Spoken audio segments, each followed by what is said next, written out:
Matthew 24, Signs of Christ's Return. Jesus left the temple area and was going on his way when his disciples came up to him to call his attention to the magnificent and massive buildings of the temple. And he said to them, "Do you see all these things? I assure you and most solemnly say to you, not one stone here will be left on another which will not be torn down." While Jesus was seated on the Mount of Olives, the disciples came to him privately and said, "Tell us, when will this destruction of the temple take place, and what will be the sign of your coming and of the end of the age?" Jesus answered, "Be careful that no one misleads you, deceiving you and leading you into error.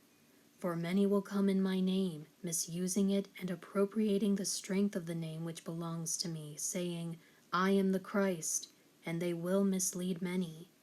You will continually hear of wars and rumors of wars. See that you are not frightened, for those things must take place, but that is not yet the end of the age. For nation will rise against nation, and kingdom against kingdom, and there will be famines and earthquakes in various places. But all these things are merely the beginning of birth pangs, of the intolerable anguish and the time of unprecedented trouble. Then they will hand you over to endure tribulation and will put you to death, and you will be hated by all nations because of my name. At that time many will be offended and repelled by their association with me, and will fall away from the one whom they should trust, and will betray one another, handing over believers to their persecutors, and will hate one another. Many false prophets will appear and mislead many. Because lawlessness is increased, the love of most people will grow cold. But the one who endures and bears up under suffering to the end will be saved. This good news of the kingdom, the gospel, will be preached throughout the whole world as a testimony to all the nations, and then the end of the age will come. Perilous times. So, when you see the abomination of desolation, the appalling sacrilege that astonishes and makes desolate, spoken of by the prophet Daniel, standing in the holy place, let the reader understand.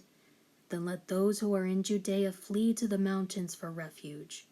Whoever is on the housetop must not go down to get the things that are in his house, because there will not be enough time. Whoever is in the field must not turn back to get his coat. And woe to those who are pregnant and to those who are nursing babies in those days. Pray that your flight from persecution and suffering will not be in winter or on a Sabbath when Jewish laws prohibit travel.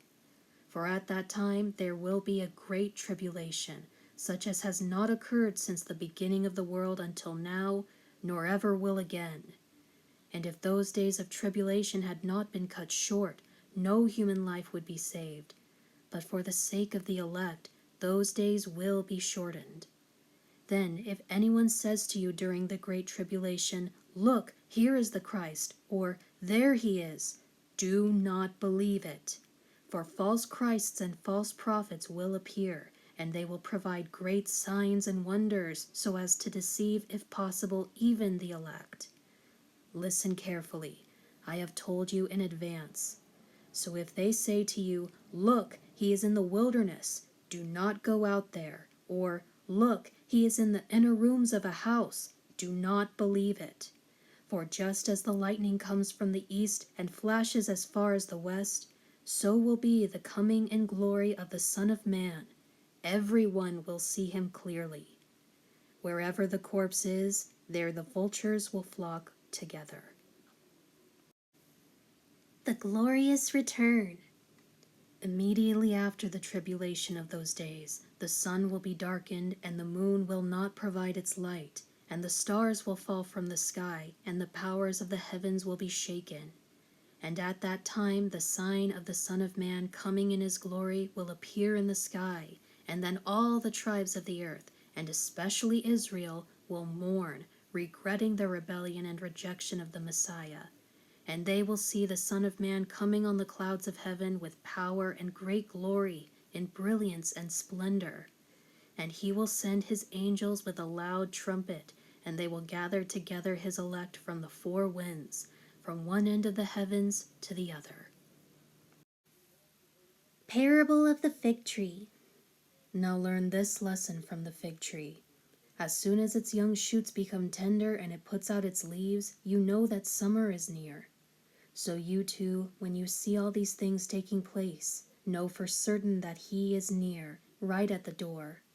I assure you and most solemnly say to you, this generation, the people living when these signs and events begin, will not pass away until all these things take place.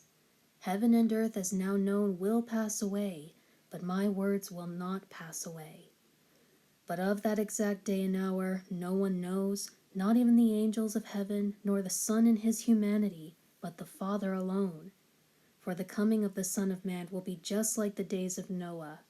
For as in those days before the flood they were eating and drinking, marrying and giving in marriage, until the very day when Noah entered the ark, and they did not know or understand until the flood came and swept them all away, so will the coming of the Son of Man be, unexpected judgment.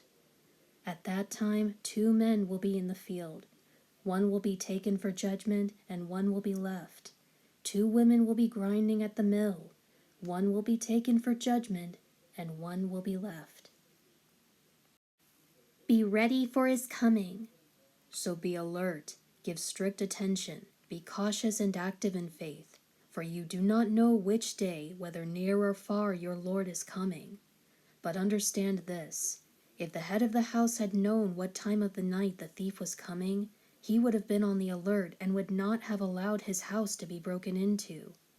Therefore, you who follow me must also be ready, because the Son of Man is coming at an hour when you do not expect him. Who then is the faithful and wise servant whom his master has put in charge of his household to give the others in the house their food and supplies at the proper time? Blessed is that faithful servant when his master returns and finds him doing so. I assure you and most solemnly say to you that he will put him in charge of all his possessions. But if that servant is evil and says in his heart, my master is taking his time, he will not return for a long while, and begins to beat his fellow servants and to eat and drink with drunkards, the master of that servant will come on a day when he does not expect him, and at an hour of which he is not aware, and will cut him in two and put him with the hypocrites. In that place there will be weeping over sorrow and pain, and grinding of teeth over distress and anger.